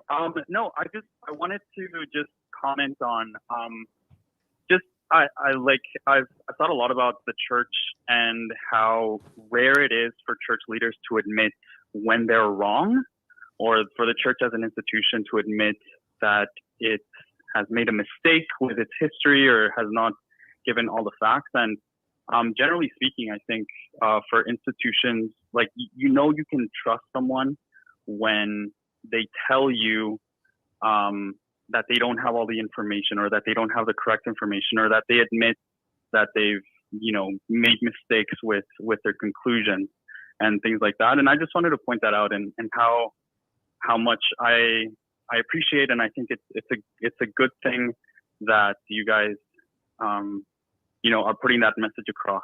And I think that really differentiates you from how the church treats itself, and how the church views itself as infallible and never capable of error in a lot of ways. So yeah, just wanted to put that out there. Thanks. Thank you, Ezra. I appreciate that too. I will tell you, I can't speak for Bill, but when he announced the subject, I thought we were going to dig deep into it and uncover the evidence that showed that this story about Joseph Smith having an affair with Miranda Nancy was actually true. And much to my surprise, it wasn't there. So we wanted to, as you say, do our best to present all the evidence, regardless of whether it supports it's not a faith-promoting rumor. What's the opposite of a faith-promoting rumor, Bill? Faith-demoting rumor. A faith-demoting rumor. That's it. Right. And I'll say RFM. Yeah, no. Go ahead. Go ahead, caller. Oh, no, I was just going to say, I completely agree. And just real quickly, earlier this year, I went to another Christian church, and a lot of what they talked about, this was in Canada. So one of the big issues in Canada is, the treatment of Indigenous children and residential schools. And for a good part of the sermon, the pastor was talking about how, the church, their church, had been implicated and how they had been involved and how it was their responsibility to make reparations. So that's just an example of when an institution takes responsibility and admits that it's wrong. And I've just never seen that from the church, and it's just such a rare thing. How old are you, Ezra? Yeah, I think it just goes to what you guys. Ezra, how old are you? I'm 28. Okay, well, you're too old. You're probably never going to live to see the day when the church does that. Well, yeah, one can hope, I guess. Oh, yeah, absolutely. And we will try here at Mormonism Live to set a good example for the church leaders to emulate. Thanks, Ezra. No, that's awesome. Thanks. Yes, thank you. Bye. Somebody asked me the other day, RFM, if we would ever live to see the church apologize, and I asked the person if they were a smoker. Whip out those actuarial tables. Yeah. I'll just note, like, you and I talked off the record all through the week. I never sensed any resistance on your part, and I don't think you would have felt anything on mine, that we just want to go where the data went. We wanted to tackle this issue wherever it went to. And I really am very comfortable at this point in my life of going like, you know what? I wish there was something bigger here. There's just not. There's not anything to hold on to that would point to that. And we ought to stick to the facts. I agree. And just as a lawyer or in basic debate, if you have 5 good arguments on a proposition and 1 weak one, get rid of the weak one. Get rid of it. You stick with your strong arguments, because as soon as you include a weak argument, what the opposition does is they focus on the one weak argument, they tear it to shreds, and they use it to suggest that all the rest of your arguments are equally as weak. And in Mormonism, there is plenty of good critical arguments to put at the top, and just let this one slide off the table. Yeah, Bill, we've talked also before off the record, and maybe on the record too, about why it is very difficult for us to lose a debate. And the reason it's difficult for us to lose a debate isn't because we're always right about everything. It's because if we find out that we are not right, we change our position. Yeah. Notice on every issue that the apologists have to have a faithful outcome, and they do everything they can to have every issue be that. And never can you get an apologist to go like, hey, this actually looks stronger in favor of the critic on this one. Not once. Oh, well, I've been watching Patrick Mason on Mormon Stories recently, and I think he does do that. So he may be an exception to the rule you're proposing. I'm speaking of fair Mormon. Oh, yeah. Okay. Not the neo-apologists, the, what would you call them? The old world apologists. The paleo-apologists. The paleo apologists. I like it. There is no other phone call in the queue, so if you're okay, we can end it. Yeah, no, I think people are drowning in this data, maybe. I hope they're not falling asleep. Yeah. So anyway, but there is no other calls in the queue. So if we want, we can end the show and folks can move on with the rest of their evening. All right. Very good. Bill, I want to applaud you publicly. You've done a great job with all this evidence and accumulating it and then systematizing it and then presenting it. I know you have been working for hours and hours and hours doing this, including a lot today. Yeah. And looking things up. And not everything that he found has been presented. And I only say that because it's irrelevant stuff, not because we're hiding anything. But There's a whole lot of stuff. And you presented an awful lot of it. I think the lion's share of it tonight. Yeah. Well, thank you. And I think there was a lot of calls this week between the two of us. And I think it was a great team job. By the way, Jim Camp is asking a question. Is there a list of the people in the mob? And none that I know of. I think there's a few people that like Simon's writer was there. He admitted to being there in addition to Joseph Smith hearing his name called, which I'm guessing was kind of an unusual name in the community. And according to Dan Vogel, Simon's writer had the property that was immediately adjacent. And I think he said south of the Johnson farm. So he was close by. There was just that quote from Luke Johnson that said, Mason and Dr. Dennison included Simon's writer, Warren Wace, Jacob Scott, a man named Fuller, and Eli Johnson. But also, as you're pointing out, we don't know everyone because it was a minimum of 10 or 11 people. If you remember, there were several accounts that said people were coming from all directions. Yes. And at a minimum, 10 or 11 people, and at a maximum, one account said 25 to 30. I'm sure that's embellished, but again, between 10 and 11 and 25 and 30. And what was just named was only 5 or 6. It just occurred to me next week, 1 week from tonight is September 14th. 1 week from tonight will be September 21st. Do you know why that date is significant, Mr. Real? No, but I bet Moroni knows. I'll bet he does if he didn't take the reason with him. That's but right. The reason is because it's the 195th anniversary of Joseph Smith bringing the plates home from the hill.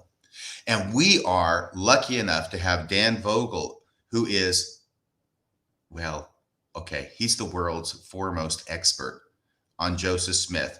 And at least at this time period, I know he's working his way through Joseph Smith's history, and he hasn't gotten all the way through. He knows more about it he's forgotten more about Joseph Smith than I've ever known. Let's put it that way. And he's going to be sharing with us a lot of details about that night and previous years, because that wasn't the first time that Joseph Smith met with Moroni. He'd been meeting with him every September 21st, the night of September 21st, for 4 years before that, or so the story goes. And we'll be examining that story as well, plus a lot of other things.